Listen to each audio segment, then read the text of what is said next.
हरियाणा में विधानसभा चुनाव जीतने के बाद बीजेपी तीसरी बार सत्ता में काबिज तो जरूर हो गई है।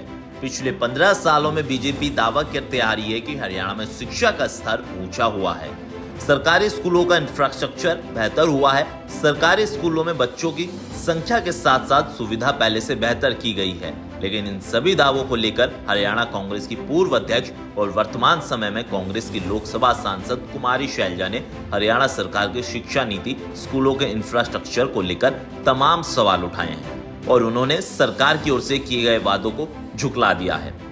कांग्रेस सांसद कुमारी शैलजा ने एक स्टेटमेंट में हरियाणा सरकार की शिक्षा नीति की पोल खोल दी। उन्होंने दावा किया है कि हरियाणा में शिक्षा का स्तर काफी खराब है, स्कूल में टीचर्स नहीं है, सरकारी स्कूलों में वर्तमान समय में छात्र छात्राओं की संख्या कम हो रही है। कांग्रेस सांसद कुमारी शैलजा ने बताया कि प्रदेश के 37 स्कूलों में एक भी छात्र नहीं है और 274 स्कूल ऐसे जहां पर 10 से भी कम बच्चे हैं। हालांकि ये आंकड़े सही हैं तो ये चौंकाने वाले हैं, क्योंकि हरियाणा सरकार लगातार बड़े बड़े मंचों से दावे करती आ रही है कि हरियाणा में स्कूल बेहतर है, लेकिन कांग्रेस सांसद कुमारी शैलजा के आरोप गंभीर हैं। कुमारी शैलजा ने कहा कि हरियाणा की बीजेपी सरकार ने ना तो शिक्षकों की भर्ती कर रही है, ना ही सरकारी स्कूलों की व्यवस्था में उन्होंने कोई सुधार किया है।